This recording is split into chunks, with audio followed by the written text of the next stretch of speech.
नमस्कार शेतकरी मित्रांनो, आपण बघू शकता सोयाबीन कापूस योजनेचं जे मागील वर्षाचा पीक विमा मिळणार आहे किंवा नुकसान भरपाई मिळणार आहे त्याच्याबाबत हा फॉर्म आलेला आहे. हा फॉर्म तुम्हाला भरून द्यायचा आहे, ज्याच्यामध्ये तुम्हाला तुमच्या हेक्टरी ₹5,000 मिळणार आहेत. हे आपण मागच्या व्हिडिओमध्ये बघितलं होतं. त्याचा GRसुद्धा आपण बघितला होता.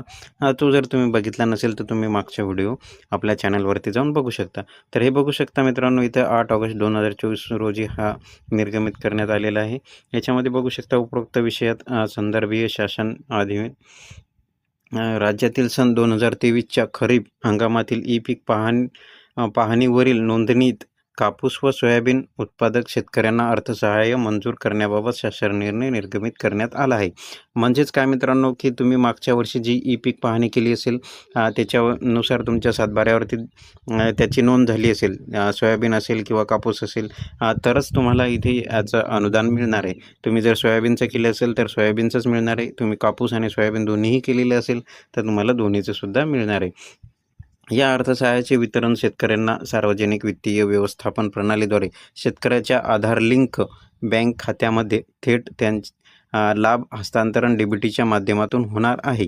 म्हणजे काय, की ज्या बँक खात्यामध्ये तुमचा आधार लिंक असेल तिथे तुमचे डीबीटीच्या माध्यमातून पैसे जमा होणार आहेत. त्या अनुषंगाने अनुज्ञेय अर्थसहाय्य शेतकऱ्यांना अदा करण्यासाठी शेतकऱ्यांच्या आधार संबंधी माहितीचा वापर करण्याबाबत त्यांच्याकडून घेण्यात येणाऱ्या संमतीपत्राचा नमुना तसेच शासकीय खातेदाराच्या बाबतीत एकाच खातेदारास अर्थसहाय्य सामायिक खातेदाराच्या बाबतीत एकाच खातेदाराच्या अर्थसहाय्य वितरित करण्याच्या अनुषंगाने घ्यावयाचा हा ना हरकत नमुनासोबत जोडून पाठवण्यात येत आहे. तर मित्रांनो, इथे तुम्हाला तुमचा आधार नंबर इथं वापरण्यासाठी, म्हणजे तुमच्या आधारच्या माध्यमातून तुम्हाला पैसे पाठवण्यासाठी, अनुदान पाठवण्यासाठी इथं तुम्हाला तुमचं संमतीपत्र द्यावं लागणार आहे. आणि ज्यांची सामायिक शेती असेल, म्हणजेच एकाच सातबाऱ्यामध्ये 3-4 नावं आहेत आणि ती सामायिक शेती आहे, अशांना इथं ना हरकत प्रमाणपत्र द्यावं लागणार आहे. आणि ते ना हरकत प्रमाणपत्र दिल्यानंतर त्या सातबाऱ्यामधील जेही नावं असतील त्यांच्यापैकी एकालाच हे पैसे मिळणार आहेत. बाकीच्यांना मिळणार नाहीत, असं असणार आहे. तर हे संमतीपत्र कसं आहे आपण इथे बघू शकता. संमतीपत्र 2023-24च्या खरीप हंगामातील ई-पीक पाहणी पोर्टलवर नोंदणी कापूस सोयाबीन उत्पादक शेतकऱ्यांना अर्थसहाय्य हे अशा बाबतीत असणार आहे मित्रांनो. इथं तुमचा जिल्हा, तुमचा तालुका, तुमचं गाव, शेतकऱ्यांचं संपूर्ण आधार कार्डनुसार मराठी व इंग्रजीमध्ये माहिती लिहायची आहे. तर इथं बघू शकता, इथं पहिले नाव जे आहे इथं मराठीमध्ये आहे, इथं मराठीमध्ये आहे मधलं नाव, त्याच्यानंतर आडनाव, त्याच्याच खाली इथे फर्स्ट नेम, मिडल नेम आणि सरनेम म्हणजेच इंग्रजीमध्ये. आणि त्याच्यानंतर इथं तुमचा आधार नंबर टाकायचा आहे, जो इंग्रजीमधून टाकायचा आहे. तुमचा मोबाईल नंबर जो आहे तो इथं इंग्रजीमधून टाकायचा आहे. त्याच्यानंतर इथं तुमची दिनांक टाकायची, अर्जदाराची सही आणि नाव इथं लिहायचं आहे. संबंधित कृषी सहाय्यकांची संपूर्ण नावासह स्वाक्षरी व दिनांक, इथं त्यांचं नाव आणि त्यांचे स्वाक्षरीसुद्धा येणार आहे. तर सामायिक खातेदार जर असेल मित्रांनो, तर त्याच्यासाठी इथे अशा पद्धतीने असणार आहे.